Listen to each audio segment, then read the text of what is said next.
Para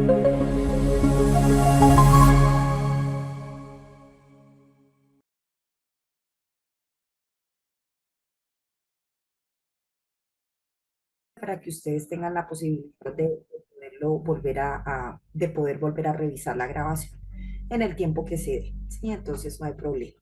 Ayer vimos, como ustedes saben, chicos, una introducción a nivel sistémico desde el enfoque. Fue una introducción muy general, espero que hayan quedado un poco claros. El sistémico es igualmente un proceso, como ustedes vieron, en el que hay que explicar dice en mi país, muy minuciosamente, ¿sí? Muy delicadamente para que ustedes puedan entender de qué se trata. Si uno las situaciones no las comenta así, ¿sí? De pronto no las entiende. Ustedes son chéveres porque preguntan, y igualmente mucha gente preparada, yo he visto, y dan aportes y demás. Y eso me gusta, que la clase se haga como co-construida, ¿sí? Y lo que no entiendan, pues me lo preguntan. Entonces, ¿hoy qué vamos a ver? Hoy vamos a empezar con el sistémico en niños. Entonces, vuelvo y repito, todas las presentaciones están en mi material, ¿sí? Todo está en mi material. Entonces, ya voy a presentar el sistémico en niños, que yo ya lo bajé para tenerlo acá y no perder mucho el tiempo. Y es más fácil. Entonces, aquí está, porque vimos a nivel general. Entonces, bueno, a nivel general y sobre todo de pareja, ¿no? Quiero también, hay veces que yo menciono pareja, ¿sí? Relación de pareja. Y también menciono todo lo que tiene que ver con la parte del ciclo vital, ¿sí? Entonces, no solamente relación de pareja. Yo digo que relación de pareja porque sí, el diplomado se fundamenta en terapia sistémica desde la relación de pareja, pero como la terapia familiar, un enfoque sistémico, como lo digo aquí, abre todas las posibilidades de un mundo interaccional, pues hay que hablar también de otros procesos interaccionales a nivel de sus orígenes, ¿sí? Entonces, ¿qué dice esta presentación? Ya voy a que se vea más bonita. Es una presentación pequeña de una psicoterapeuta madrileña, ¿sí? Que se llama Sonia, y que yo he trabajado con ella virtualmente, chicos, coterapéuticamente. Se llama Sonia Fernández Fernández. Ella precisamente es como yo, psicoterapeuta, terapeuta, bueno, especialista en terapia familiar. Y vamos a hablar del niño, el síntoma y el contexto. ¿Cuáles son las aportaciones, chicos, fundamentales del paradigma sistémico? Hay muchas, pero generalmente estas son las principales. Ayer las vimos. Algunas, yo no tomé todas. ¿Por qué no tomé todas? Porque más adelante, cuando veamos todo lo que tiene que ver con relación de pareja, vamos a hablar de algunas que no tomé ahorita, pero que pienso retomar igualmente allá, ¿no? Entonces, teoría general de los sistemas, ayer hablamos un poco, que esta es de Bertalanffy, yo creo que se habló de más. Vamos a hablar, sí, de mente y doble vínculo de Bateson. Doble vínculo tiene que ver, chicos, con una comunicación a nivel de doble mensaje. Entonces, es como esa paradoja de esos mensajes que quiero decir, pero que de forma se dice algo y de fondo hay otra cosa. Eso es paradójico. Y de eso hablaba Bateson, del doble vínculo, ¿sí?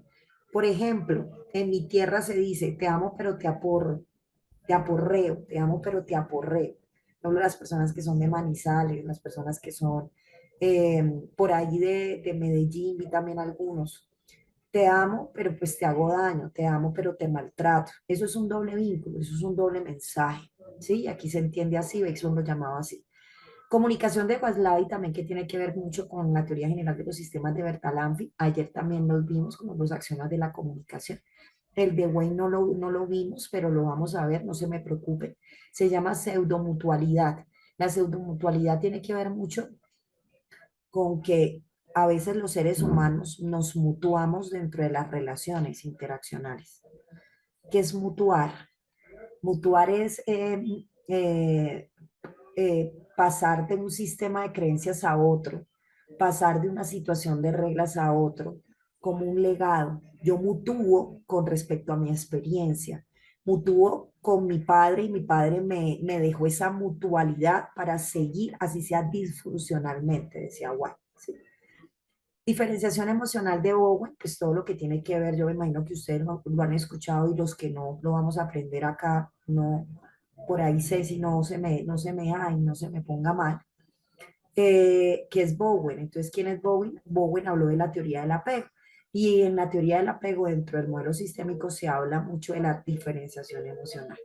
Estructura familiar de Minuchin la vamos a ver cuando veamos genograma.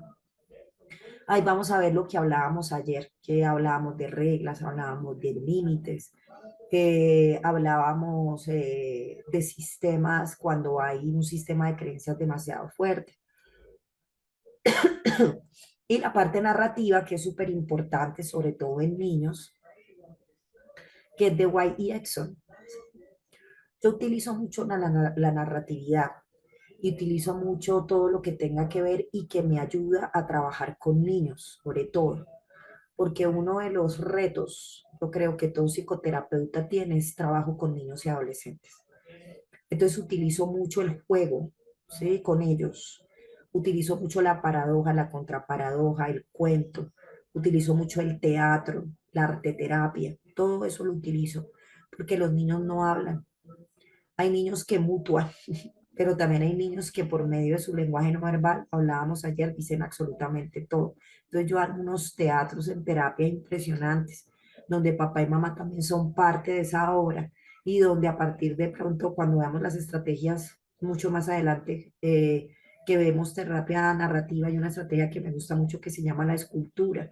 Entonces, ¿cómo me esculpo a partir de lo que mi hijo me genera o de lo que yo con mi pareja le estoy generando a mi hijo? ¿Sí? Entonces, todo eso también tiene que ver con la terapia narrativa a nivel de YX. Bueno, por acá. Entonces, seguimos. Entonces, me encanta la familia de Homero Simpson. Es una familia muy particular y muy compleja, como ustedes la conocen. Y la tomé como ejemplo por Minuchin en el año de 1977, porque él dice que el sentido de identidad de cada persona se encuentra influenciado por ese sentido de pertenencia a una familia específica.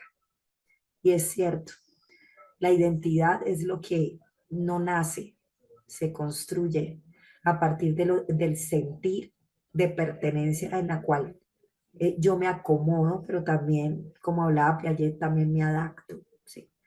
Entonces es lo que cada persona llevan en la emoción, en el sentir, en el quehacer, en lo que es también como persona y en lo que se construye a través de ese legado, ¿sí? Generacional y familiar. La familia desde el paradigma sistémico, ayer lo vimos. Entonces, ¿cómo a partir de un proceso, de un sistema social y cultural abierto, hacemos un proceso de transformación? ¿Sí? ¿Por qué? Porque vemos también todo un andamiaje social y cultural de ese individuo, ¿sí?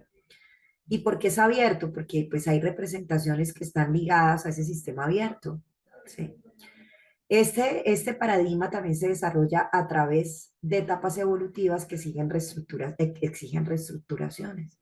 Entonces, ustedes saben los ciclos vitales a nivel de las etapas evolutivas.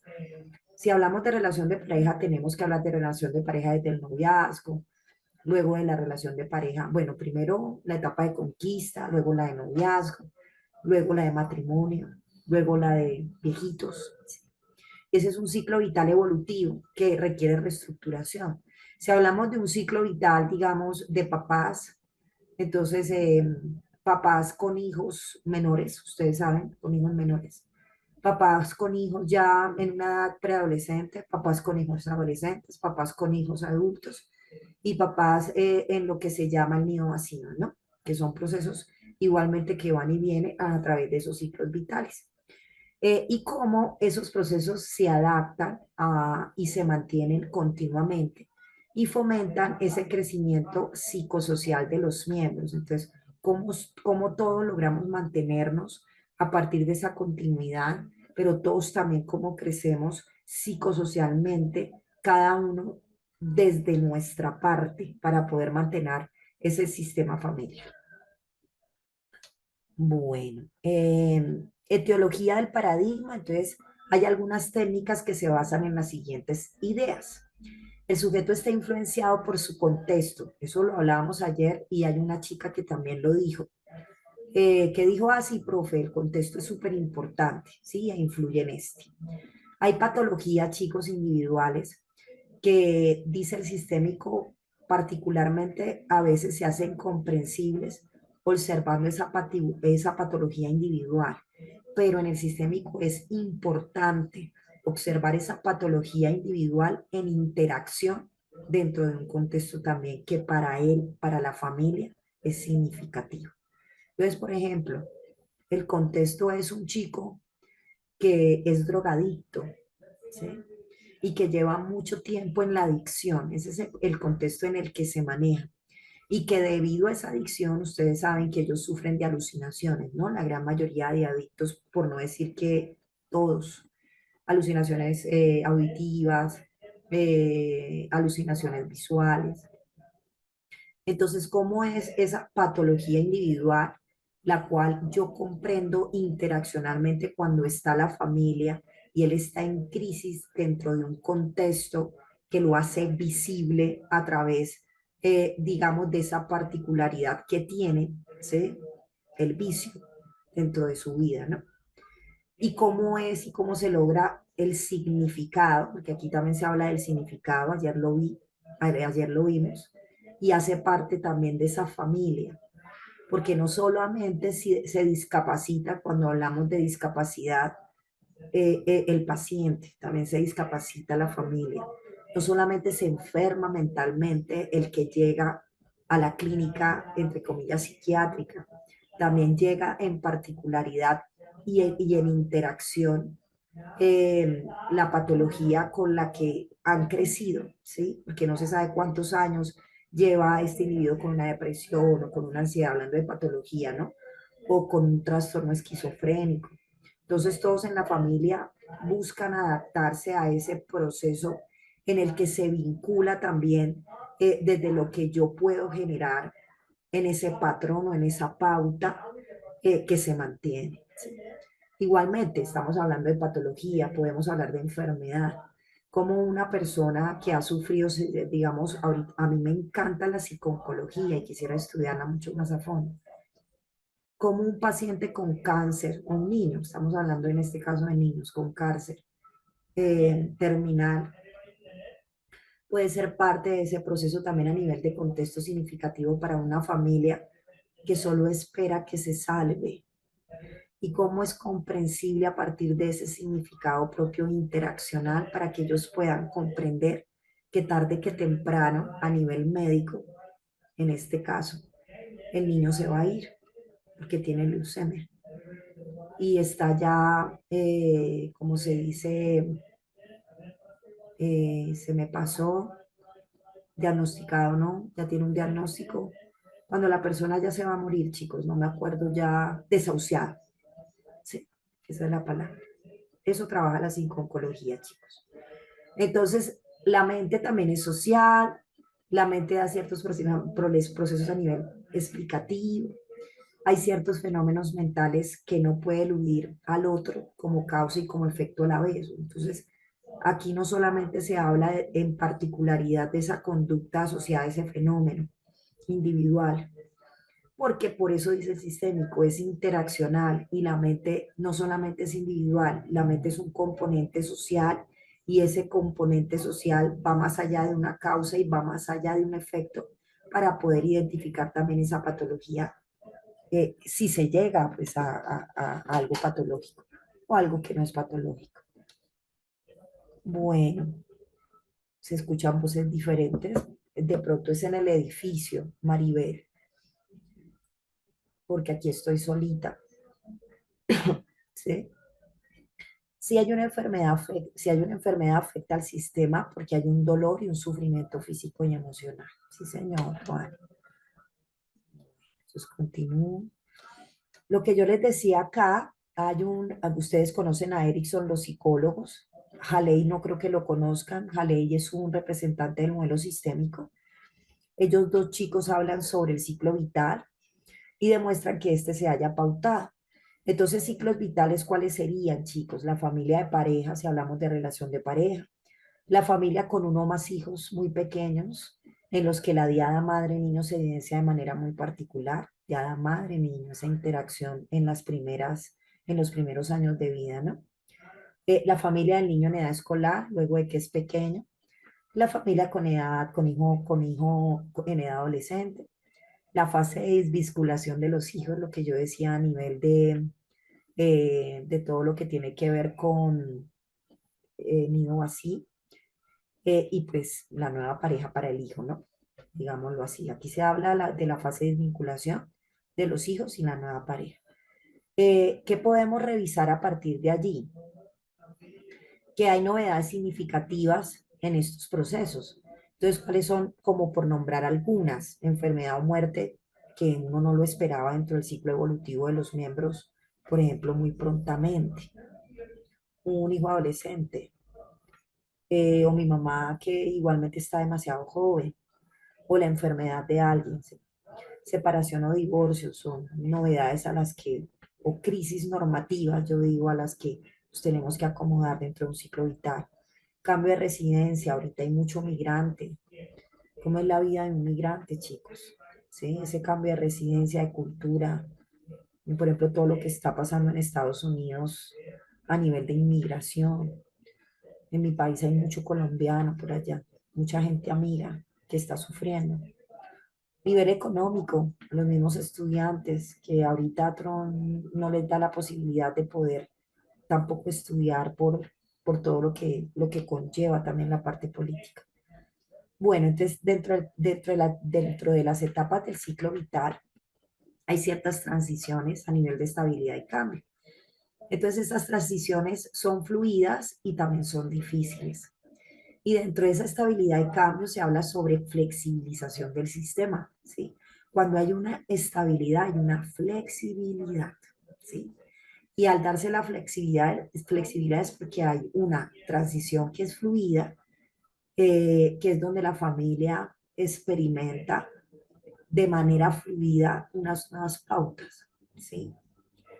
Pautas vinculadas al ciclo vital familiar. ¿Sí? Y cuando son esas transacciones difíciles, se da de pronto una rigidez relacional, un atasco en esas antiguas pautas. Entonces el papá que es súper coercitivo o que es normativo o que es dependiente o que no deja fluir tampoco al adolescente, ¿sí? No la deja crecer, de pronto por temor o miedo, o la señora que generalmente sufre porque el esposo es celotípico y entonces no le da la posibilidad a ella de poder trabajar, ¿sí?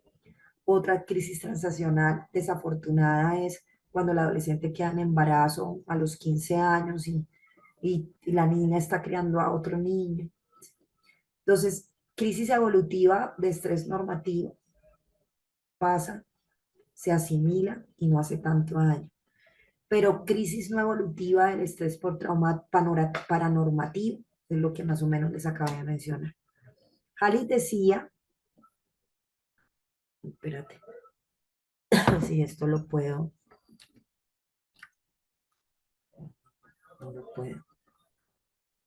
Bueno, Hallis decía que los síntomas individuales están asociados eh, a un atascamiento de la familia en una transición que requiere unos cambios que no pueden darse, ¿sí? Entonces, un síntoma individual, decía Haley, indica un atascamiento de la familia en alguna de las etapas del ciclo vital en esa transición que requiere paulatinamente unos cambios que en el momento no se dan. Eso decía Haley en 1973. Metodología sistémica, entonces acá, ¿qué requerimos? Dentro de la metodología se requiere información, se requiere observación directa, se requiere saber del contexto donde se originan estos comportamientos, tenerlo muy claro. Hay que hablar de ciertos conflictos que a veces son evidentes en ciertos miembros que refieren dificultades en el crecimiento, en la pertenencia y en el proceso de individuación. Hay que cuestionar la posición de ese paciente identificado dentro de la familia, así como la posición de las otras personas dentro del sistema familiar.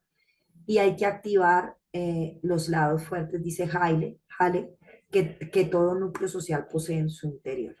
¿Sí? Entonces, todo núcleo social se refiere eh, Por ejemplo, si es una relación de pareja, ¿cuál es el núcleo social de mi pareja?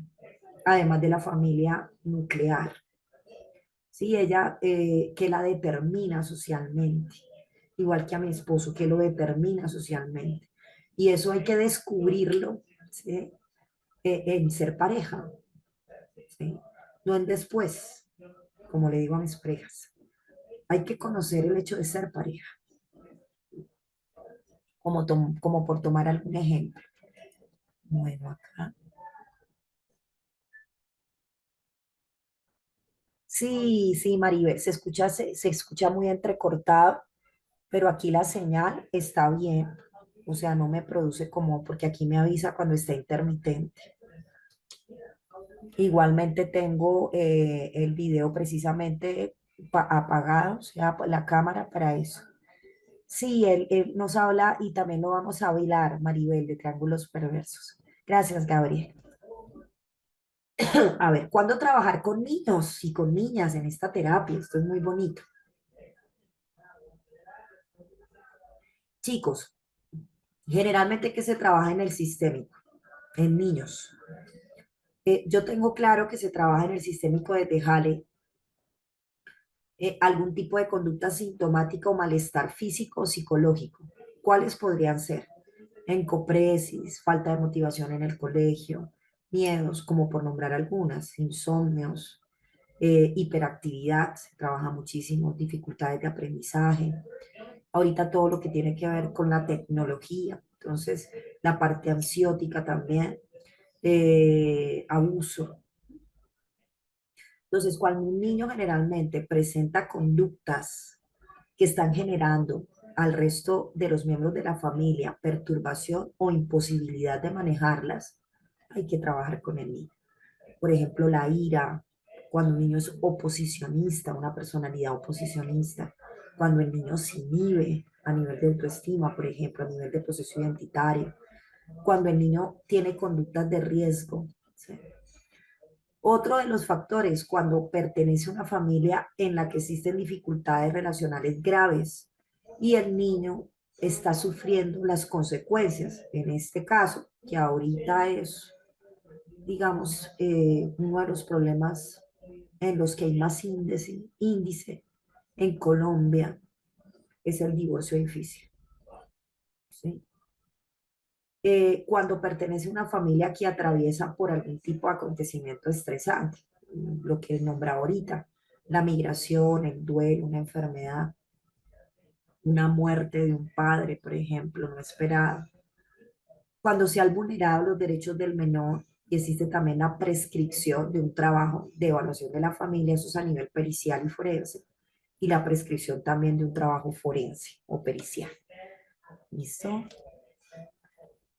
Separación por migración, sí. ¿Listo? No sé qué otros trabajos a nivel sistémico creen ustedes, chicos, que puede abordar la terapia familiar. Aquí también yo nombré algunos, los que son más riesgosos, los que yo he trabajado, los que con mis colegas también he escuchado, aparte de, pues, de toda mi experiencia. Pero igualmente ustedes, si pueden aportar más, pues bienvenidos. ¿Cómo incorporar a los niños en terapia familiar? Chicos, para un niño el mero hecho de hablar, ustedes saben, le va a constituir al niño un acto terapéutico, igual que para los adultos, ¿sí? Entonces el niño que converse junto al resto de la familia y al terapeuta, ¿qué le va a permitir? Que el poder no esté en manos de un profesional, porque el sistémico lo maneja así, sino que esté apuntándole a los progenitores en el ejercicio de las funciones parentales que ellos deben ejercer con el menor. Al mismo tiempo, también dota al niño y su familia de una sensación de mayor control sobre el problema que les está afectando, ¿sí? O sea, saber compartir ese problema. Que el terapeuta puede evaluar esas interacciones para poder comprender qué cosas. Si hay conducta sintomática, cómo se está dando esa conducta sintomática en relación al lugar que ocupa el niño, al contexto que ocupa el niño en la familia y que incluye o excluye al niño en ese contexto, en la relación al problema por el que consulta, el repertorio, digamos, de conductas que tiene el niño, el proceso de inhibición dentro de ese contexto relacional y lo que está activándolo también dentro de esa conducta sintomática. Que el niño como tercer punto se ha visto por el resto de la familia, porque esto pasa mucho en terapia, como un sujeto pensante, no rezagado, y que a la vez el niño pueda comprender la complejidad del fenómeno de lo que está sucediendo en casa y esas diversas perspectivas que existen acerca de un mismo hecho. Por ejemplo, teoría de la mente de Fonagy. Él trabaja mucho sobre la teoría de la mente de la niñez. ¿Sí? También existen chicos que vamos a ver aquí algunas técnicas y estrategias, como el juego, ya lo dije, o técnicas construccionistas que se construyen a partir de esos procesos de externalización de sentimientos, de emociones, de realidades que son fundamentales para el trabajo con niños. Bueno, acá que me contaron, adicciones de uno de los padres, excelente caminar, saludos a todos, gracias Chayay, inclusión, uy sí, me faltó Katica, muchas gracias, todo el tema de inclusión, todo el tema de inclusión. Ahí se trabajan ambos enfoques, ¿no? Todo lo que tiene, todo lo que, tiene que ver con la discapacidad, eh, con discapacidad a nivel del neurodesarrollo y cómo se involucra la familia desde el sistémico y el conductual desde la conducta y se hace un proceso integral. Bueno, ¿cómo podemos entender el síntoma del niño en terapia familiar? Primero, en terapia familiar, todo síntoma es un enigma. ¿Sí? No existe una definición como tal del síntoma. El trabajo del terapeuta, ¿cuál es? Es unirse colaborativamente con la familia para juntos dar sentido pues, a ese síntoma. Los progenitores no son culpables, entonces no confundir, decía Halle, la función del síntoma con la intencionalidad del síntoma. Las alianzas con ellos van a ser fundamentales para ello. El niño aquí es considerado sujeto, entonces hay una causa y un efecto de lo que ocurre también dentro del sistema. Eh, el niño es una persona que puede pensar, que se puede pensar a sí misma y pensar también sobre los otros.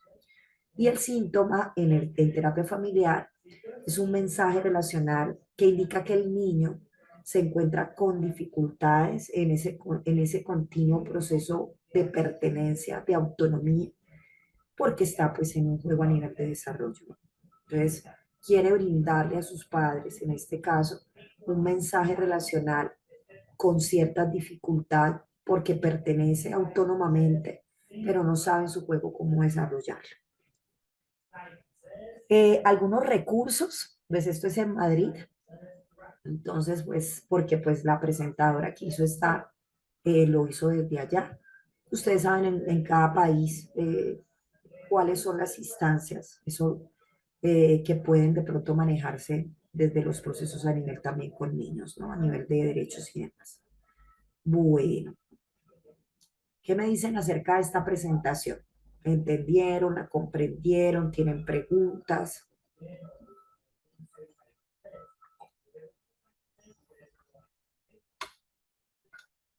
Bueno, entonces vamos a la próxima.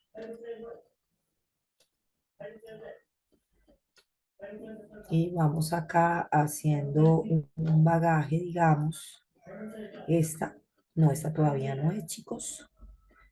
Nada, acá sería esta. Sí, esto. Entonces vamos a presentarla por acá. Listo, esa es la idea. Lo que no entiendan, no les dé pena preguntar. Yo vuelvo y otra vez lo explico. Puede ser de otra forma para que lo entiendan. ¿Listo? Este es un artículo, chicos, de tres autores muy importantes que hablan desde el enfoque sistémico en los estudios sobre la familia. Es muy teórico, es más bien más teórico. Ay, no se ve muy pequeño, entonces no lo agrandemos. Entonces, es de Espinal, Jimeno y González, es de Santo Domingo, del Departamento de Psicología Evolutiva y de Educación. ¿Cuál es el resumen, digamos, de este artículo, chicos, o qué es lo que quiere este artículo? analizar el sistema familiar desde este enfoque, pero desde la teoría general de los sistemas. Entonces, el concepto como sistema, subsistema, homeostasis, retroalimentación, aplicados como tal, pues al sistema familiar, y también se revisan desde este mismo enfoque ciertos procesos disfuncionales y estrategias interventivas, pues que son más frecuentes. A ver, mi Lida, en el proceso de separación de mi hija, el niño de 6 años, mediante el juego con él, pude darme cuenta de lo que estaba viviendo, sus síntomas, estaba en ese momento, y qué chévere, Lida, precisa en el enfoque, ¿sabes, Kirsi? Es que yo amo este enfoque. Igualmente he aprendido mucho del cognitivo conductual y lo respeto tanto también porque me ha aportado lo que ustedes no se imaginan dentro de estos procesos. Pero pienso que esto también es vital dentro de un individuo, ¿no? Entonces vamos a ver a Berta Lanfi. Imagínense que Berta Lanfi es uno de los autores de la TGS. Y esta teoría ha sido ampliamente divulgada. Entonces, la finalidad, digamos, al principio era dar una explicación a esos principios sobre la organización de los fenómenos y en la actualidad es muy aplicable en el conocimiento de mi realidad, de mi ecología, del medio ambiente, de la parte social, de la pedagogía, de la psicología y hasta de las tecnologías. Entonces, hay unos trabajos iniciales que surgen en terapia familiar y que son ayer las nombré, las escuelas de Palo Alto y Milán, las que basan en él sus propuestas interventivas. Entonces, el modelo evoluciona porque hay contraste de esos resultados con la experiencia clínica y con la investigación desde el laboratorio. Se habla de teorías psicológicas como el constructivismo, como la Gestalt, el psicoanálisis, el modelo cognitivo comportamental, la teoría del aprendizaje social o la psicología del desarrollo, donde se maneja mucho la parte de flexibilidad psicológica y la capacidad donde se integra el modelo. Entonces aquí se hace un estudio de ese modelo sistémico y pues no quedó reducida esa intervención a pacientes y familias con problemas graves que se explican desde comportamientos y desde su evolución de familias normativas y normalizadas como programa de formación y prevención. Igualmente, en la actualidad el enfoque sistémico se ha permitido definirse como un nuevo paradigma en la ciencia, porque el propósito de este enfoque es exponer las principales aportaciones realizadas con dicho enfoque en los estudios de psicología familiar y resalta esa relevancia y ese significado que el modelo aporta dentro del desarrollo familiar, en la evaluación y en la intervención familiar. Entonces se habla de macrosistema, mesosistema y microsistema. Aquí podemos ver que Bronfenbrenner habla sobre o considera que la familia es el sistema que define y configura el desarrollo de la persona desde su concepción. Entonces, habla sobre el entorno que trasciende en esa situación y que afecta en la persona en su desarrollo. También adopta cierta terminología que se llama modelo ecológico, en donde hay una disposición de ciertas estructuras en el cual esas estructuras se encuentran inmersas. También habla desde todo lo que tiene que ver con que el modelo ecológico tiene unas bases importantes que van a permitir distintas maneras con las que una persona se relaciona con el entorno. Entonces, él tiene todo esto en cuenta y a partir de allí se habla de terminologías. Entonces, por ejemplo, el microsistema es concebido para Ventalanfi como el conjunto de interrelaciones que se producen dentro del entorno inmediato, ¿sí? O sea, como familia nuclear. Ese es el microsistema, dice Brofenbrenner. La familia es el microsistema más importante porque configura la vida de una persona durante muchos años. A partir de nuestra experiencia, entonces, en formación de familias y en programas de prevención, se resaltó como la relevancia de estos términos y aportaron a nivel de dimensión, digamos, básica para la funcionalidad del sistema y para la elaboración de esas pautas desde el asesoramiento y el apoyo familiar. El mesosistema viene a ser un conjunto de sistemas con los que la familia guarda relación y con los que mantiene intercambios directos de valoración familiar. Entonces, en cada etapa del ciclo familiar suelen haber unos sistemas de interacción más frecuentes, chicos, como la escuela, como la pandilla, como el club deportivo, eso es el meso, como el partido político o como la asociación, digamos, de vecinos, ¿sí? El mesosistema recibe la influencia de la familia. Las tensiones familiares se reflejan también en ese comportamiento del hijo en la escuela, al tiempo que la familia recibe la influencia de la escuela y del barrio en temas de relaciones sexuales, de prevención, de educación, ¿sí? De consumo de tabaco, como por citar algunos ejemplos. Y por contrapartida, digamos, está esa integración dentro del entorno físico, en muchos casos desde la inmigración interna y externa y desde la marginalidad.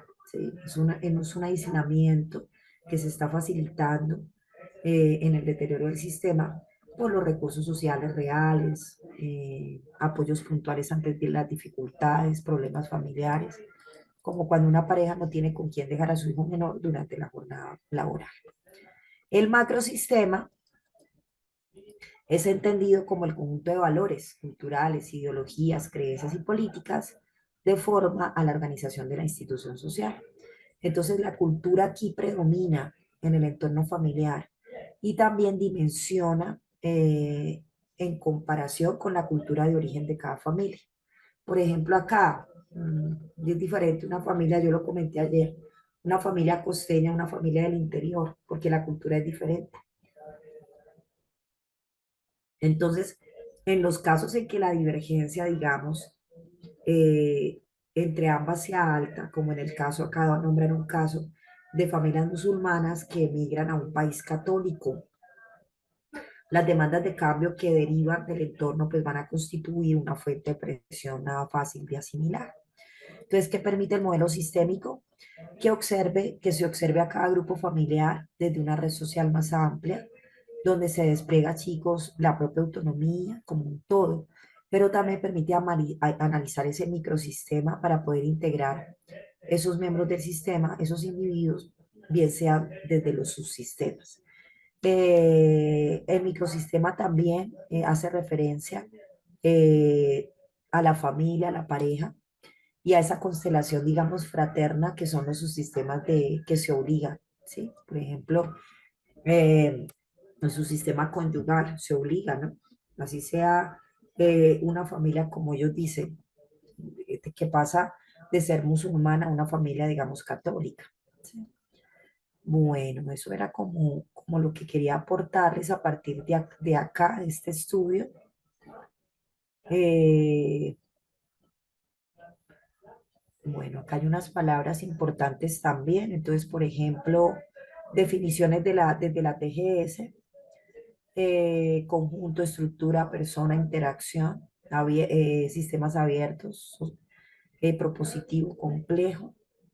Entonces, el conjunto para el sistémico es que la familia es una totalidad, ayer lo vimos, y que dentro de la gestal aporta una realidad más allá de la suma de las individualidades, ¿sí? Más allá de los miembros que componen la familia.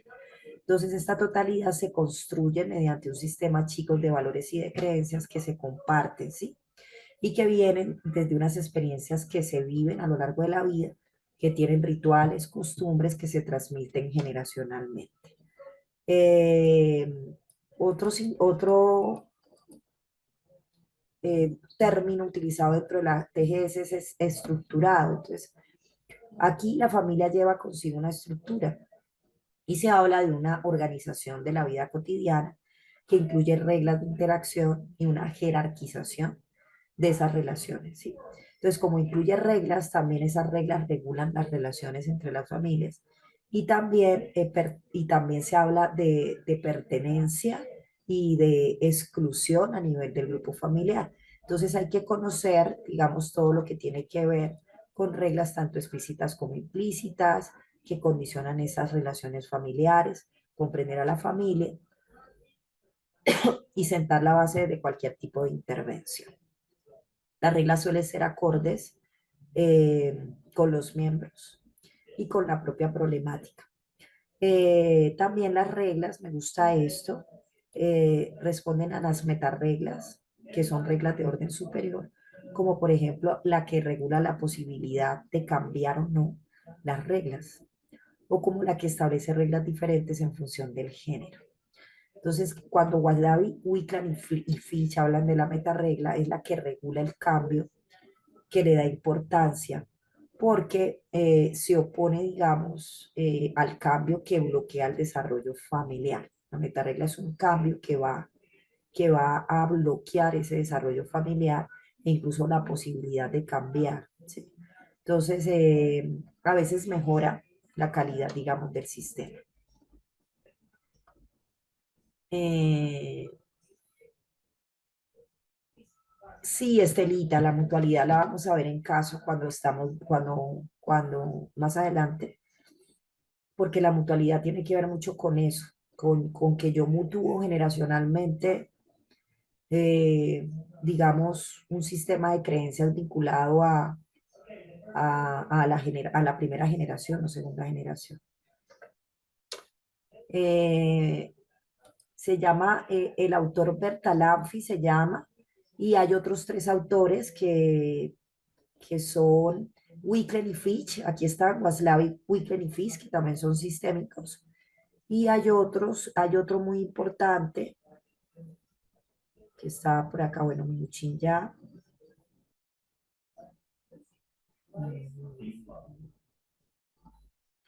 Ujú.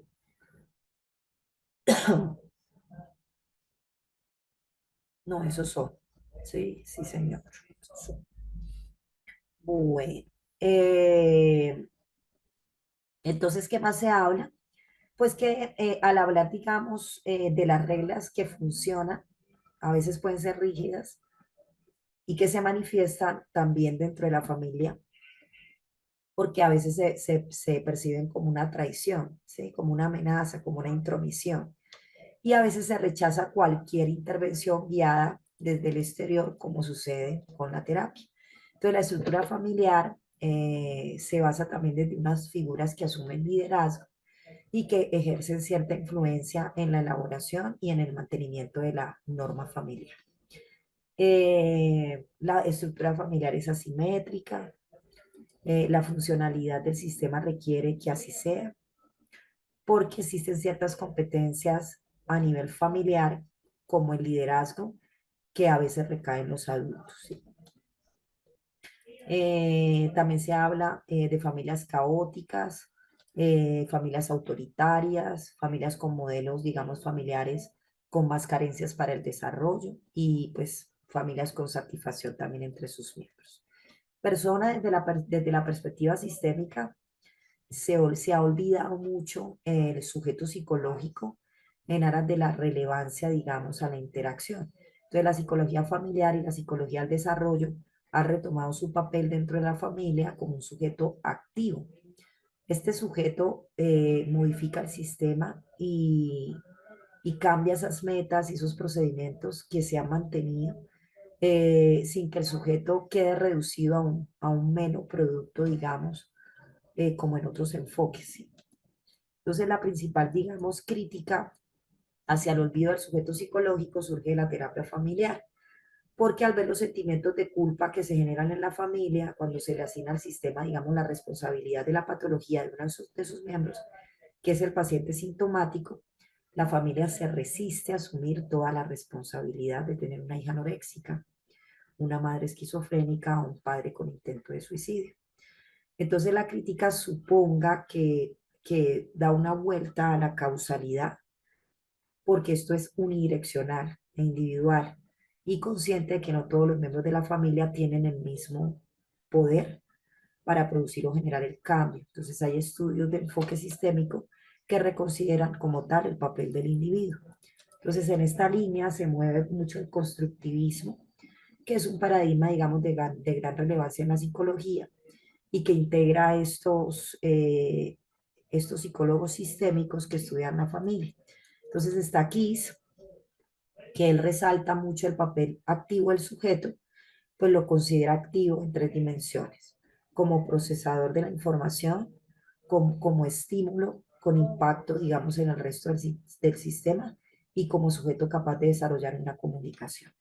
Entonces ahí viene Cirulni, que es un superautor del sistémico, y habla sobre el proceso de desarrollo, que también a veces individualmente nos resistimos por los entornos que a veces suenan adversos y devastadores entre ellos, ¿no? A nivel familiar. Entonces viene esa bonita palabra que se llama resiliencia, donde la persona se desmarca de ese modelo que ofrece la familia y busca un referencia, un tutor, más allá de su entorno en el que logra apoyarse para potenciar ese desarrollo personal y social, más allá de todo pronóstico. Bueno,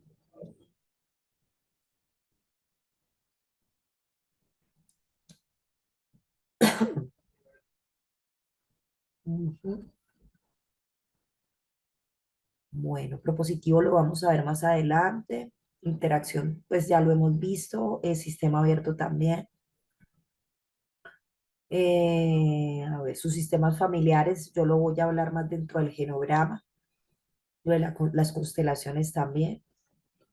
La pareja es más, la pareja me gusta, entonces acá la pareja, dentro del sistémico, chicos, hay una diversidad de parejas existentes, y la pareja, dice el sistémico, que se ha basado exclusivamente en relación sexual y en el deseo de procreación, aunque la sexualidad no se considere hoy el único vínculo que une a las parejas, ni la procreación su única meta.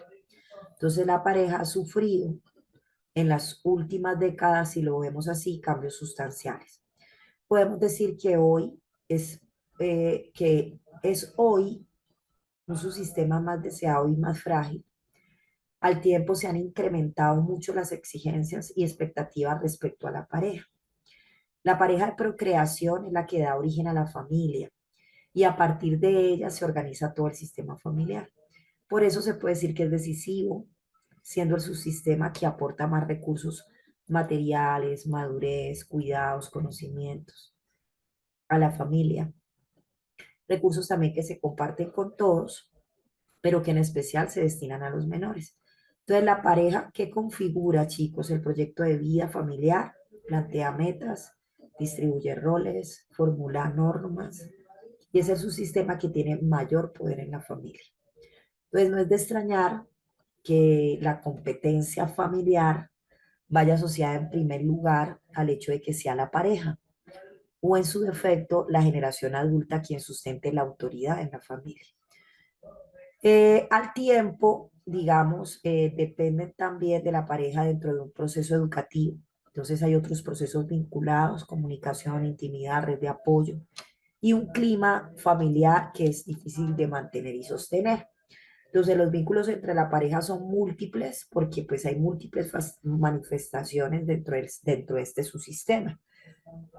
Sexualidad, comunicación, poder, vínculos emocionales, expectativas de roles, dimensiones relacionales, que son básicas para el análisis de la pareja.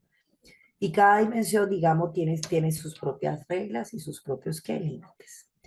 Entonces, también decimos, o ellos dicen, Rousseau, que hoy hablamos de parejas asociativas, porque partimos de que la pareja construye un nosotros, un proyecto compartido, sin que para ello tengamos que renunciar al proyecto personal de cada cónyuge. Oiga esto,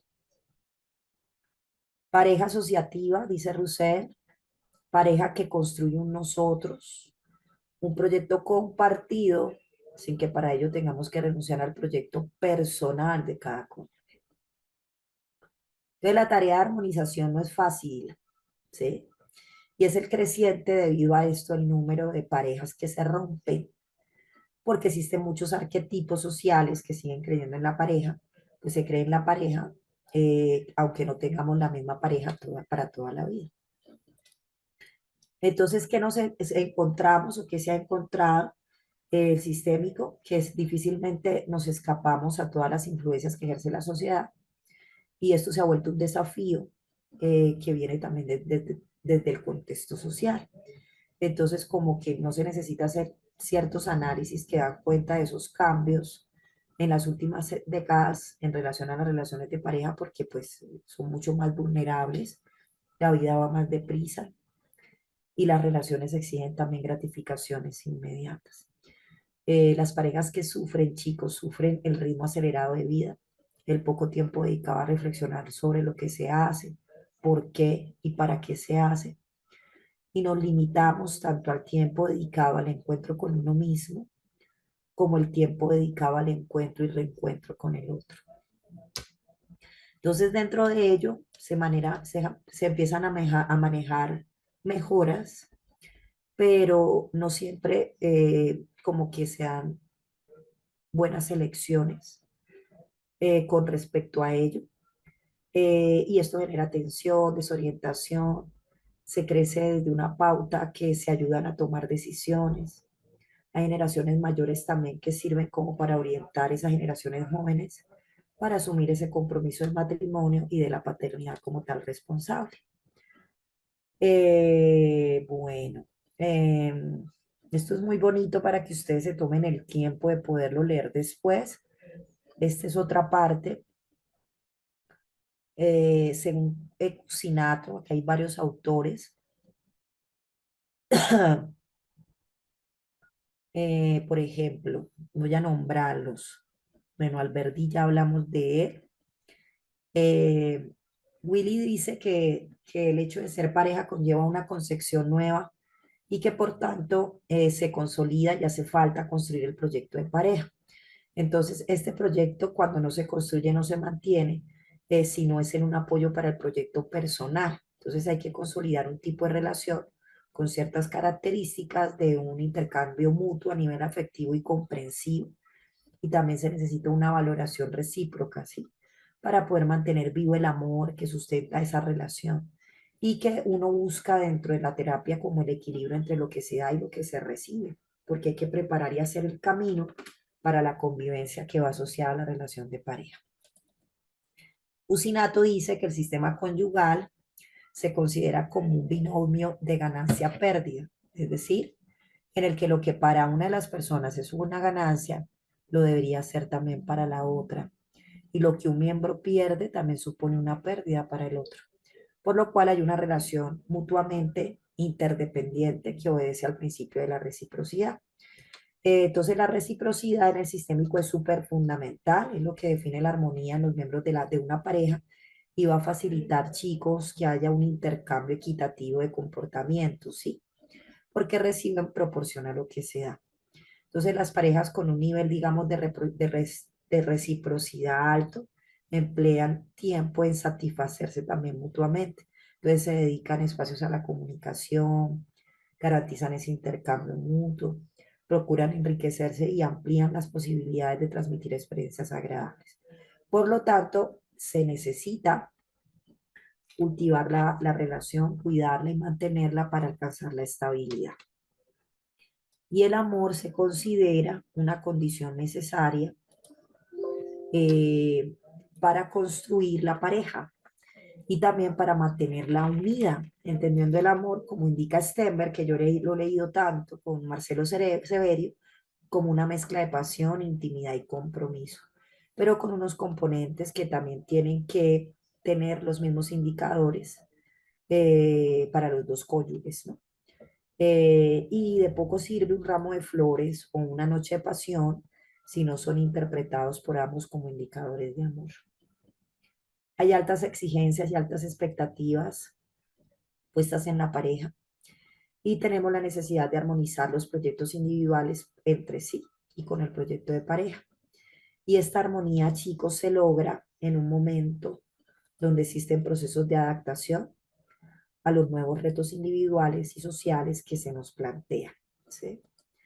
Dimensiones relacionales de Neuburger también son muy buenas porque él habla sobre la diferencia en la pareja, lo que él denomina casa pareja. La casa pareja no es la relación en sí misma, es la institución, el tercer yo, la diada percibida como una unidad y diferenciada del exterior. Y al tiempo reconocida y valorada, digamos, desde la funcionalidad de lo que la sociedad considera que debe ser una pareja ideal. Entonces, la casa pareja está basada dentro de esa identidad a sus miembros, da reconocimiento social y contribuye a configurar las identidades individuales. Entonces, es obvio que se ecuacione, digamos, la pareja, y aunque no mejora siempre su relación, contribuye a que la pareja no se rompa. Entonces, la pareja puede romperse porque la relación no es satisfactoria, pero otras veces la relación se destruye, ¿sí?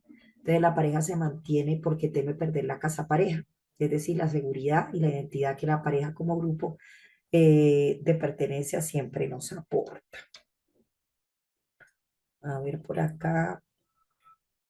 Sí, Valesca, claro que vamos a tratar técnicas. ¿Cómo se llama el libro? Este es un artículo, es muy buen artículo. Este está dentro del material. eh, Intervención familiar desde el modelo. Entonces acá, chicos, tiene que ver con varias cosas eh, que son importantes dentro del proceso interventivo. Entonces, por ejemplo, hay que conocer, como dice Fishman, a nivel interventivo cuáles son los patrones de interacción disfuncional, y entre los más significativos se puede mencionar estos, que los vamos a ver mucho más adelante, pero esto es una introducción. Sismogénesis, que es un distanciamiento progresivo entre las interacciones de los miembros de la familia.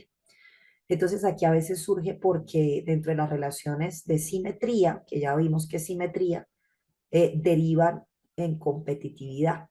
Y otras veces ese resultado, esa toma de conciencia de uno de los miembros acerca de las diferencias con el otro, genera en el mismo un alto grado de insatisfacción.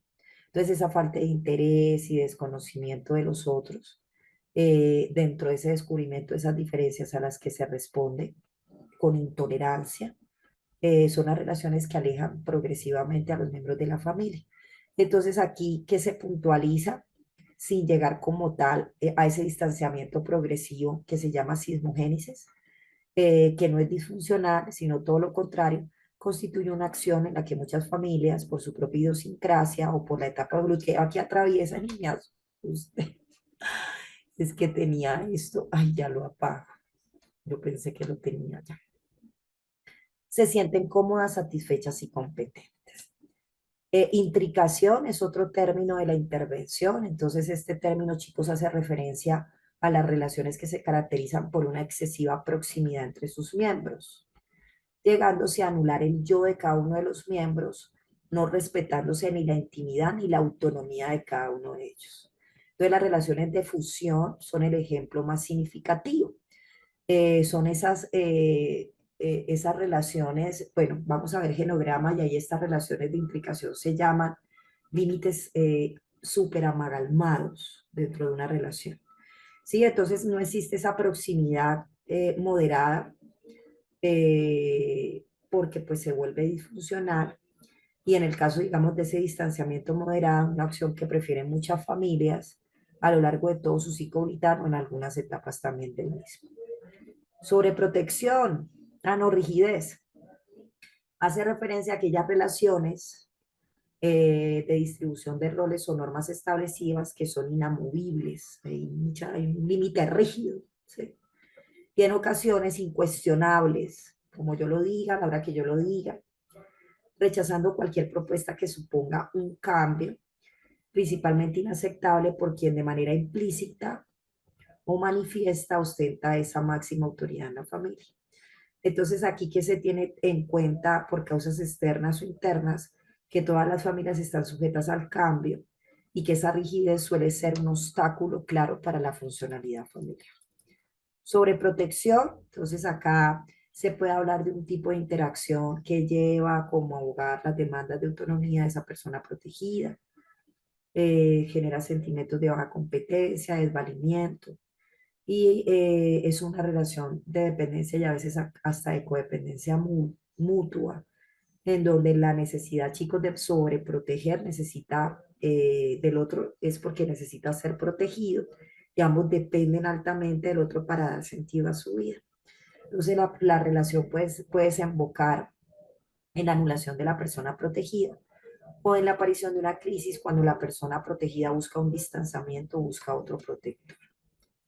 Negación, aquí no reconoce o huye de la relación conflictiva, lo que en consecuencia lleva a no abordar la resolución de esos conflictos existentes. Entonces se refiere a aspectos relevantes de la vida familiar, se oculta ante los ojos ajenos y ante los propios, se niega vehementemente su existencia con engaño y autoengaño, se responde restándole la importancia que merecen o buscan atribuciones externas dentro de la responsabilidad de cada miembro y dentro de su génesis como en su resolución. La familia en estos casos gasta su energía en ocultar ese conflicto más que en encontrar una solución satisfactoria. Entonces aquí, ¿qué se dice? Que dentro de esa negación hay emociones negativas, hay rivalidades, hay celos, hay envidias, hay relaciones violentas, hay todo tipo de abusos con demasiada frecuencia silenciados por la familia.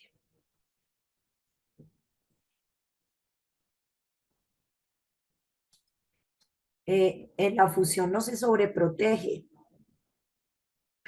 En la fusión simplemente hay una protección, pero no es disfuncional.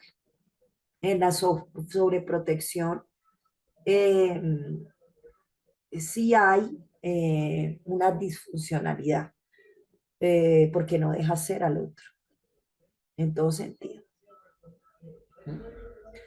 Enmascaramiento, eh, aquí es una grave distorsión de la realidad por medio de pensamientos irracionales que tienden a la satisfacción de las propias necesidades.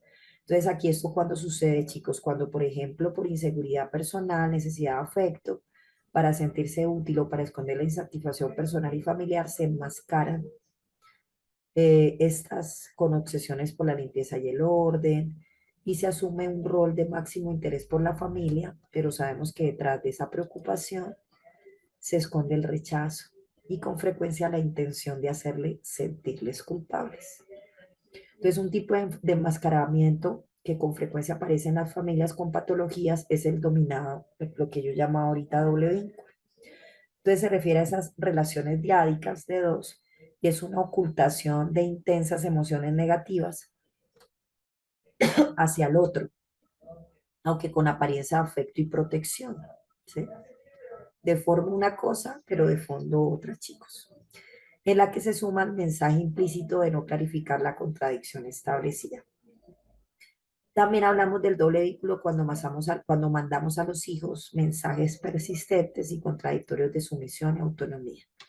Entonces, a veces esto se conoce como patrón disfuncional que pueden afectar a las familias y que puede diseñar la intervención propiamente dicha. Establecimiento de límites, acá dentro de ello hay un esclarecimiento de límites en las relaciones, digamos, intrafamiliares que aleja al sistema de dos posibles problemas. Por una parte, evita la intrincación y por otro lado, la desvinculación de algunos de los miembros. ¿Sí? Hay que establecer límites. Representación, acá es una puesta en escena de determinados guiones previamente estudiados por el asesor familiar, o sea, por el terapeuta, cuya representación va a surgir, digamos, en ciertos patrones disfuncionales instaurados en la familia, con el fin de hacerlos explícitos, cuestionarlos y rechazarlos como solución adicional. Desequilibrio, aquí se dota de una mayor autoridad. Estos son estrategias, ¿no? Aunque tan solo sea provisional a uno de los componentes de la unidad familiar, con el fin de hacer que el sistema más estable y funcional para todos, ¿sí? Entonces, cuando los adultos de pronto han perdido poder a costa del que ganan los hijos menores o adolescentes, es necesario pues romper con ese equilibrio. Reencuadre, aquí también en la aportación, digamos, del psicoterapeuta en el diagnóstico de la situación, ofrece una nueva visión de la realidad de forma que se pueda ver o experimentar nuevos tipos de interacción, ¿sí? Que van a enriquecer, digamos, a uno de los miembros y que se dé una nueva reconstrucción del sistema.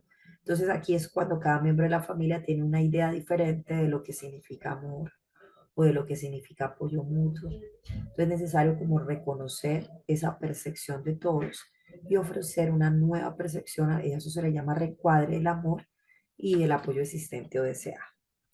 Búsqueda de competencia, entonces aquí con esta técnica lo que se pretende es activar y generar recursos en esos componentes de la familia, ya que el incremento de los recursos necesariamente personales pueden tener una proyección intrafamiliar y a su vez una mejora en esa calidad global del sistema. Entonces, ¿qué hace el terapeuta? La hace visible y la pone en acción desde ese recurso existente que él ya vio, donde hay carencias de esos recursos necesarios para poder estimular ese proceso adquisitivo. Variación de intensidad. Aquí en muchas ocasiones las familias disfuncionales presentan una resistencia al cambio para poder vencer, digamos, ese mensaje que se emite por parte del terapeuta, del terapeuta, sí, y esto va a emitir una intensidad de un mensaje diferente. Entonces, la variación, digamos, de esa intensidad se asocia también a técnicas de significación de comportamientos que están puestas en escena y que hagan visibles esos elementos esenciales. La paradoja es una técnica en donde el terapeuta no trata de modificar directamente al sistema, sino que lo apoya, respeta la lógica, forzando a la familia a argumentar ciertas demandas desde su propia verdad. Entonces es una técnica muy compleja que incrementa esos comportamientos no deseables para evitar, para que se vuelvan evidentes en la posibilidad de poderlos controlar sobre ellos. Y ese control como queda siempre en un proceso de negación de los miembros de la familia. Otras veces la paradoja se introduce en expresiones sorprendentes para como contribuir a ese distanciamiento del problema. Entonces, hoy ha traído usted la depresión consigo.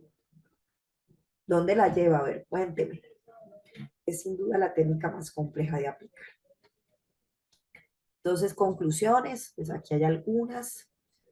El enfoque es un modelo explicativo, heurístico, evaluación familiar, interviene familiarmente, se valida empíricamente del modelo teórico.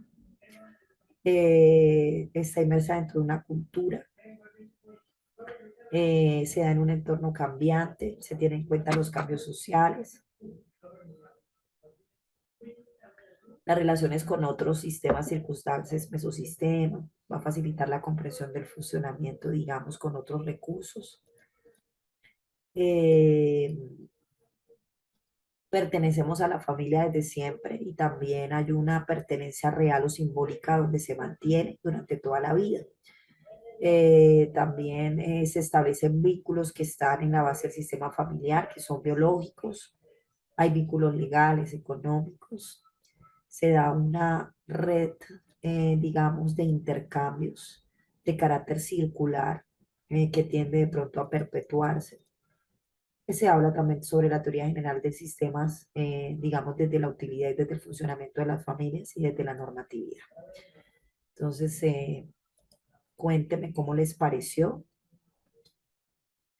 si lograron entender un poco más.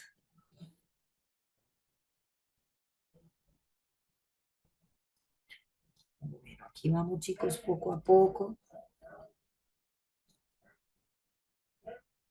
Bueno, por acá. Yo solo los escucho. Mucha información, pero muy clara. Claro, a Bowen lo mencionó más adelante en la teoría de la PET. Las técnicas sí las vamos a ver. Esas son algunas, Maribela, hay muchas más técnicas. Eso es como una introducción a la técnica. ¿Listo?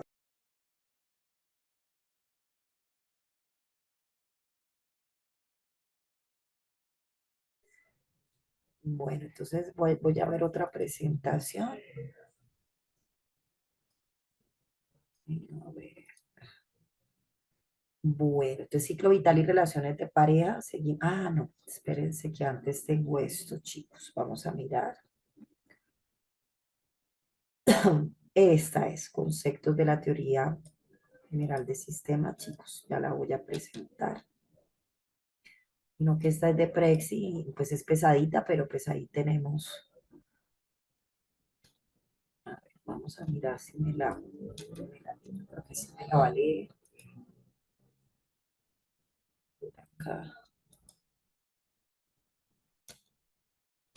Espérate, la abro primero acá para compartirla,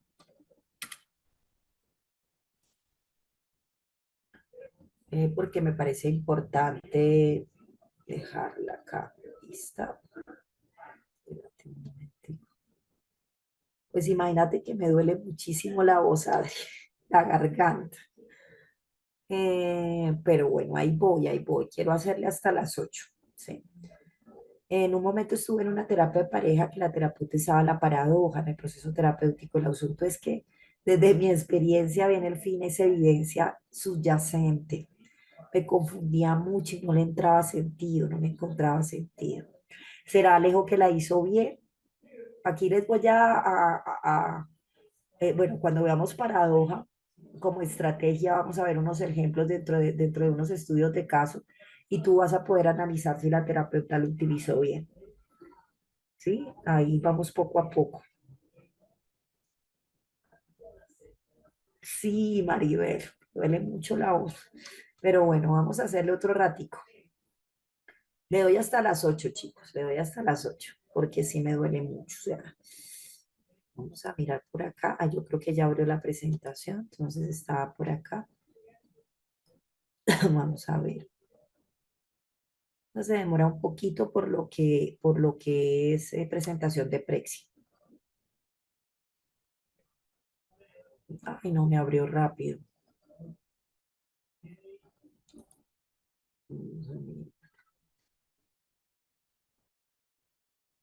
Videos, Joana, hay muchísimos.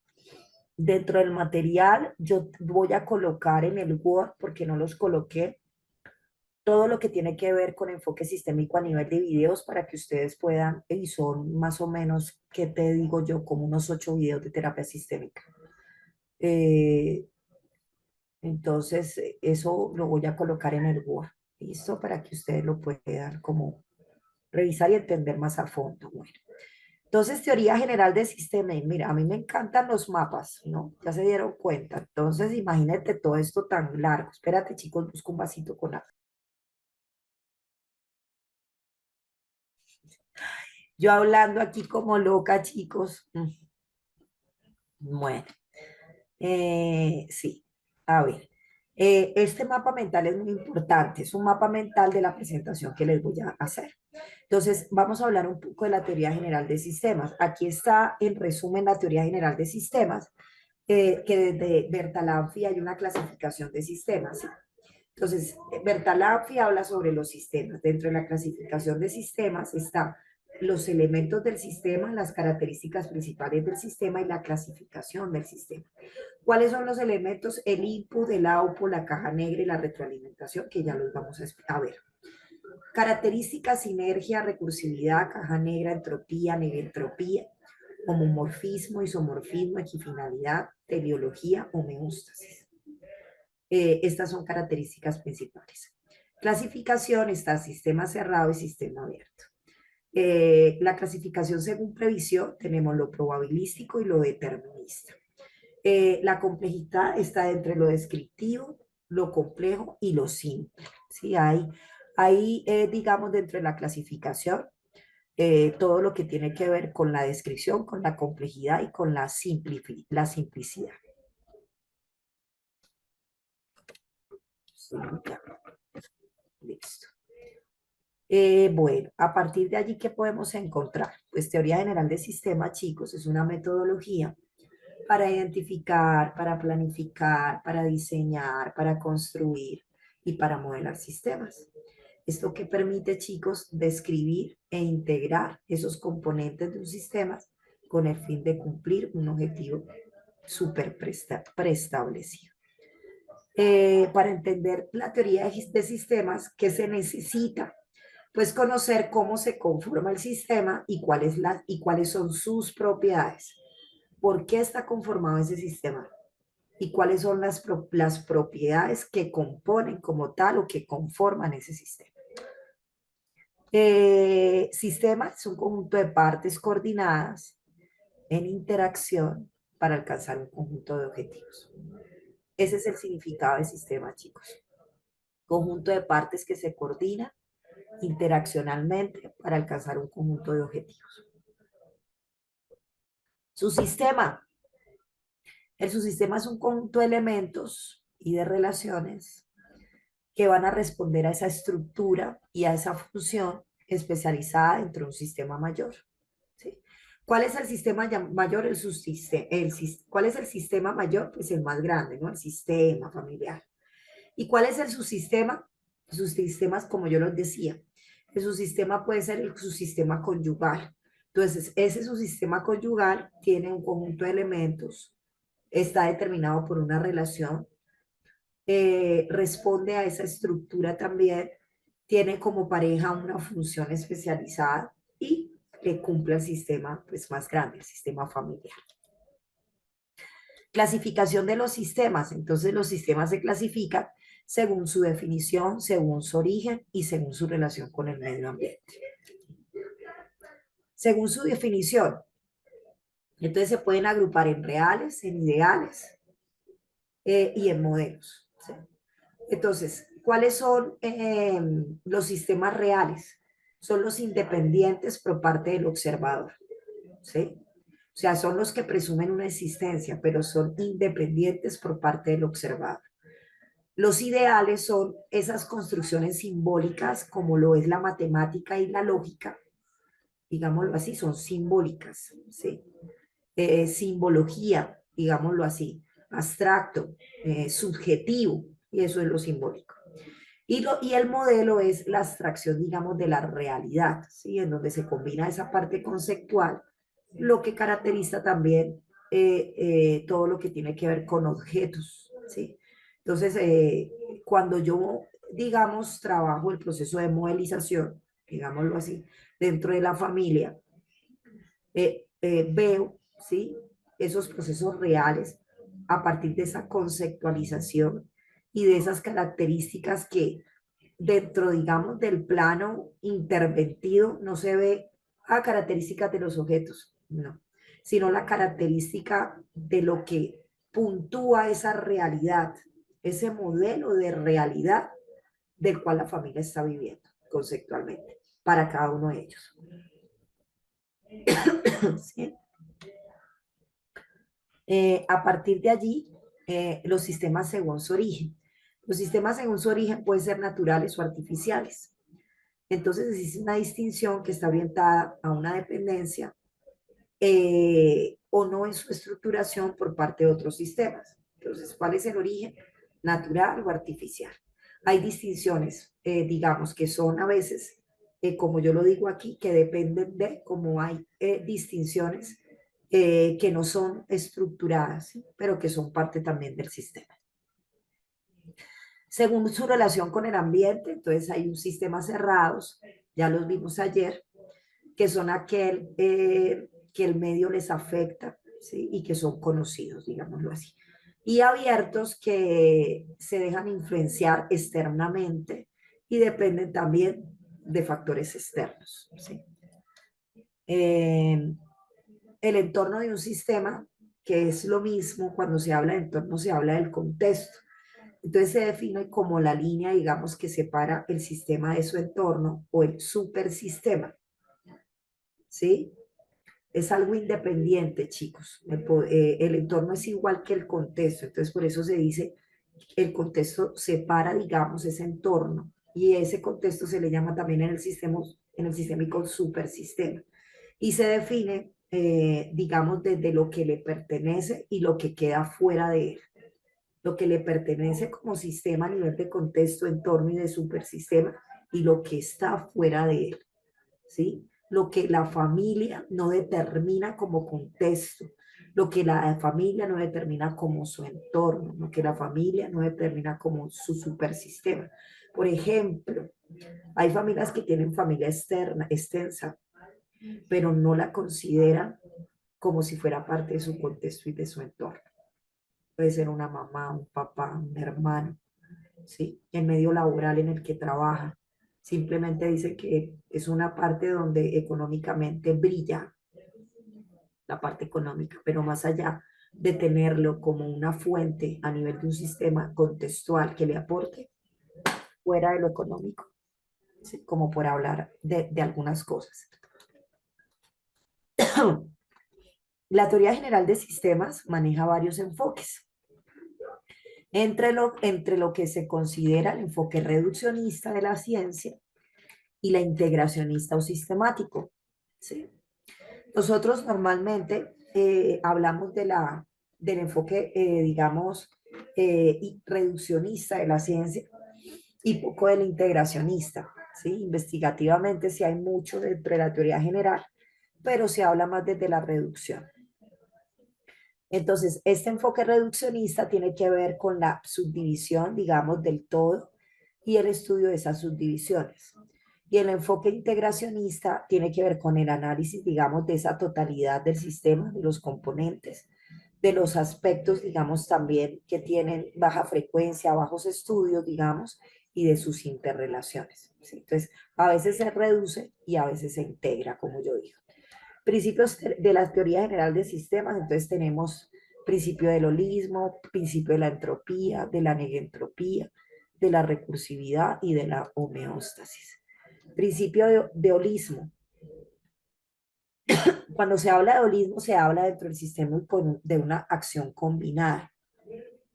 Entonces, cuando ellos explican acción combinada, es un fenómeno es algo, chicos, que no se ha estudiado, ¿no? Eso es un fenómeno. Entonces, ese fenómeno que particularmente surge como esa consecuencia de esa interacción entre las partes o de esos componentes de un sistema.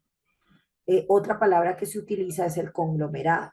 Entonces, ¿cómo a partir de ese fenómeno, un fenómeno, digamos, dentro de la familia, o sea, a nivel investigativo, cuando uno habla de un fenómeno es algo que no se de que no se ha estudiado. Si es un fenómeno, digamos, de la familia que puede llegar a ser una queja o un motivo de consulta en la infidelidad. Entonces, este fenómeno es una acción combinada dentro de la pareja, ¿no? Y este fenómeno está surgiendo como una consecuencia de esa interacción entre las partes.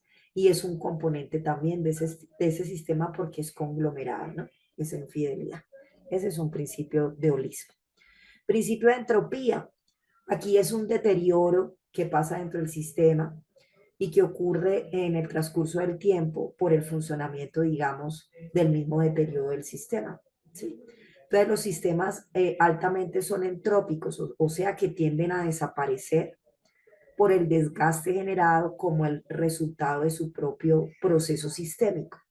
Entonces, por ejemplo, si me hablan de entropía, ¿qué puede deteriorar, les pregunto a ustedes, en el transcurso del tiempo a una relación de pareja para que deje de funcionar? Eso lo vimos ahorita en técnicas. Y que se vuelva entrópico por el desgaste generado y como resultado de ese proceso a nivel de relación de pareja dentro del sistema. A ver quién me contesta.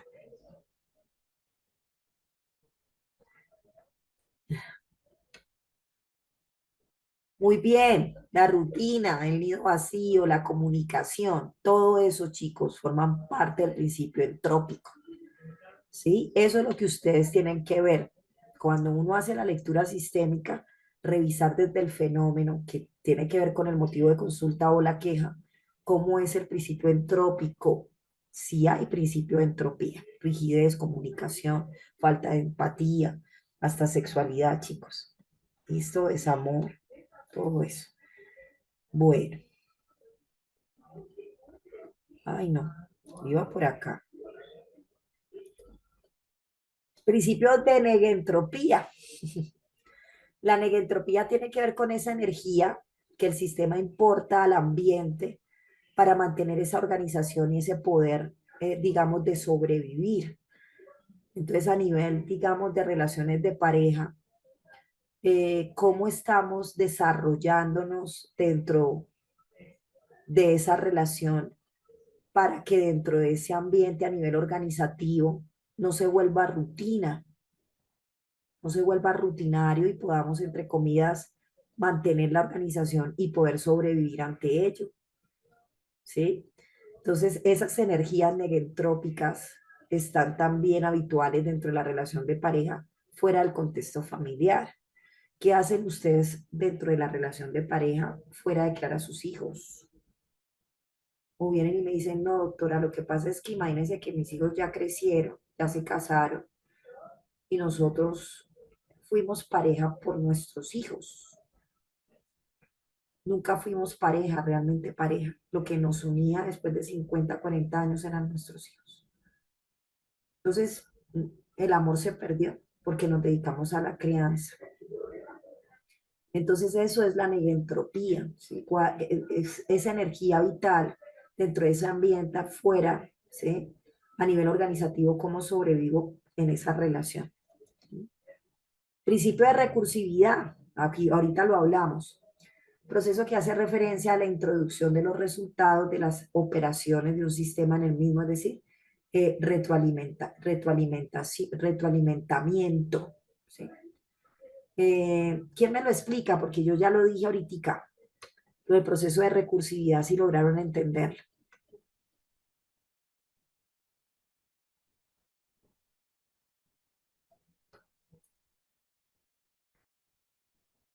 A ver, dice Vane que la comunicación específicamente, ¿cómo sería, Vane?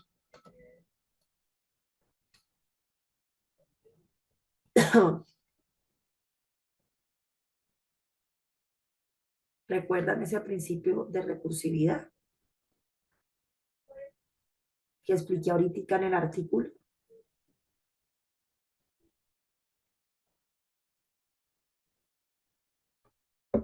La recursividad viene de recursos, ¿verdad que sí, chicos? Entonces, normalmente esos recursos a veces no son los suficientes y dentro de esa operación de ese sistema, a nivel de retroalimentación, bueno, de lo que me retroalimenta como pareja, no lo está haciendo. Entonces, tengo que reacomodarme dentro de mi pareja para mirar qué otros recursos sirven a partir de lo que me está pasando como pareja, ¿sí? Del motivo de consulta por lo cual llegaron, X motivo, ¿no? No es suficiente. Eso es recursividad. ¿Listo? Sí, muy bien, Fabiola, capacidad de resolución de problemas. No como resolución de problemas, ¿sí? No como la capacidad de poder resolucionar el problema, porque aquí se trata es de volver a reestructurarlo, ¿sí? ¿Sí? A ser recursivo porque desafortunadamente el primer recurso no me sirvió, ¿sí? Entonces no dio buenos resultados. ¿Sí? ¿Listo? Esa es recursividad. Muy homeostasis lo vimos ayer. Entonces es el proceso de adaptación en el que el sistema o la pareja en este caso eh, tiene una supervivencia dinámica, o sea, hay un equilibrio en esa relación de pareja. Me adapto permanentemente con mi pareja, me siento bien, tenemos un diálogo asertivo, hay una buena comunicación, nos comprendemos, nos entendemos, tenemos nuestras diferencias, pero igualmente hablamos sobre ellas. Muy bien, Omar, la terapia sería un recurso, exactamente. Sí, esto es homeostasis, chicos. Algunas características principales de la teoría general de sistemas, entonces equifinalidad. La equifinalidad necesariamente hace espacios como pareja, sí, vale, claro. La equifinalidad hace espacio, sí, hace referencia, como que si hablamos, estamos hablando de su sistema, digamos, de pareja, su sistema conyugal. Ellos llegan a un estado final, ¿no? A partir de esas condiciones iniciales, que fue por lo que llegaron a terapia. ¿Sí? Y se dieron cuenta que dentro de esa situación eh, no hay una mantención en un estado de equilibrio fluyente. Cuando sí se mantiene ese estado de equilibrio fluyente, hay equifinalidad, ¿sí? Entonces puede que en una pareja, digamos, llega al mismo estado final a partir de distintas condiciones iniciales, ¿no? Como el que llega a terapia y se da cuenta necesariamente que hay una problemática, ¿sí? Y que esa problemática está asociada de principio a fin con esa condición inicial porque no cambia, ¿sí? Entonces hay una mantención, digamos, dentro de ese equilibrio, pero esa mantención no ayuda a que eso tenga, entre comillas, un final feliz. ¿Mm? Entonces, por eso el sistema llega al mismo estado, porque no hay un cambio, porque es difícil el cambio, porque la condición inicial es la misma al principio que al final y porque no hay un equilibrio, o sea, no fluye. Eso es equifinalidad. Equilibrio. Entonces aquí se refiere a que todos los sistemas pueden ser alcanzados abiertos, ¿no? Sistemas abiertos pueden ser alcanzados por diferentes miembros, lo que se denomina también desde la equifinalidad y desde la multifinalidad, ¿sí? Entonces, equifinalidad hay muchos propósitos, pero a lo cual no se llega a nivel de cambio. Multifinalidad también hay muchos más propósitos, pero al cual no se llega al cambio, digamos. Pero el equilibrio es un estado sistémico, digamos, que puede generar el cambio a partir de diferentes procesos. Sí, ese es el equilibrio. Estabilidad. Sí, Vanessa, está muy relacionado con la monotonía. Ajá. Aquí, ¿qué se determina desde la estabilidad? Implica, digamos, esos límites en los cambios del sistema, ¿sí? Entonces, para la estabilidad también está llena, chicos, de perturbaciones, ¿sí? Que el sistema debe soportar. Entonces, la estabilidad también hace referencia a dos cosas: un conjunto de comportamientos que se acepta y un conjunto de supuestos comportamientos que también tienen el entorno que también se deben aceptar. ¿Sí? A partir de allí también se genera estabilidad, pero como uno también genera límites a partir de ese sistema, como ese límite también perturba, pero como uno no se deja perturbar para poder soportar. Y esto por eso dice que es un conjunto de comportamientos aceptables del sistema y un conjunto de supuestos comportamientos, digamos, también del entorno. Perturbación de un sistema, alteración del orden, influencia, interferencia, desviación que puede sufrir un sistema. Ahí entran a convalidarse todo lo que tiene que ver con el núcleo familiar extenso, con la parte laboral, con la economía, con los hijos, con los ciclos vitales asociados, con las crisis normativas. Ahí se habla de la. Claro, Van, es más llevadera la estabilidad que la equifinalidad. Van no entendió. ¿Listo? Esa es la perturbación. Sistema de control. Uno lo que quiere es poder asumir que la propia conducta logre funcionar predeterminadamente y que reduzca de pronto esa probabilidad de fallos, ¿no? Sí, entonces uno quiere que el sistema, digamos, conyugal o el subsistema, en este caso conyugal, podamos controlarnos a partir de ciertos componentes que van a regular esa conducta de ambos y que logren pues ese funcionamiento pues determinado para que haya un excelente sistema de control. Retroalimentación, que es a lo que se llama feedback. Entonces, la retroalimentación es un proceso a través del cual el sistema abierto recolecta cierta información sobre ciertos efectos, digamos, del medio que pueden ser internos y sirve para futuras decisiones. Entonces, la retroalimentación puede ser positiva o puede ser necesariamente negativa. Entonces, la retroalimentación positiva está asociada a esos sistemas que causan efectos acumulativos en esas entradas de comportamientos que se caracterizan por esos reforzamientos de esas variaciones. ¿Sí? O sea, son feedback, digamos, chéveres, son efectos y salidas chéveres. Es ver que de pronto esa terapia sí tuvo ciertos objetivos terapéuticos en los que se desarrollaron y hubo un cambio que se generó a partir de esa problemática como objetivo. ¿Sí? Retroalimentación negativa tiene que ver con que el sistema, en este caso, su sistema conyugal, responde a una dirección opuesta a la perturbación. Entonces, no se dio el cambio. Entonces, de pronto ese retroactuar, o sea, hay un retroceso, no se da de manera proporcional de salida y invierte como esa dirección del cambio de la salida, lo cual puede que logre estabilizar. ¿Por qué también logra estabilizar? Porque se dieron cuenta que, un ejemplo, no se pudo dar el cambio porque no quieren seguir juntos. Y de pronto para la terapeuta lo que ella quería conseguir era que ellos permanecieran.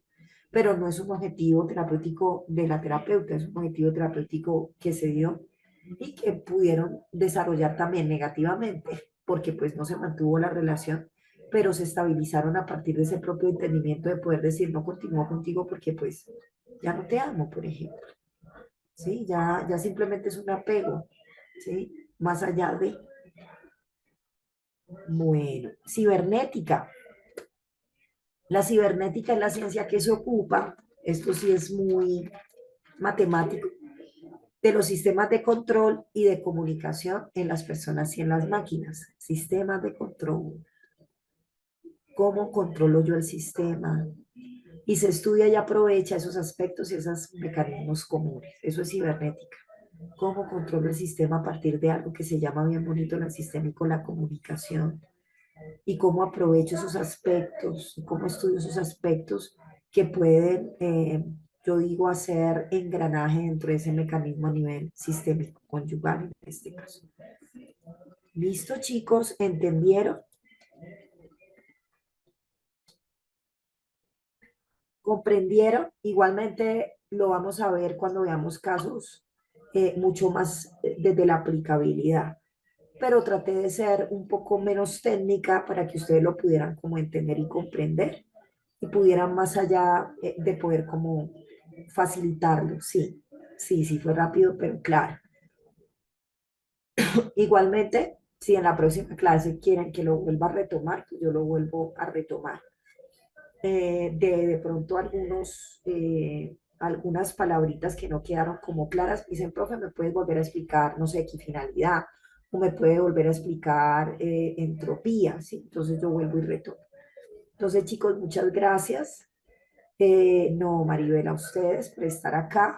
Siento, o sea, estoy feliz, 112 personas, no, 114 personas a mi cargo. Me siento demasiado motivada.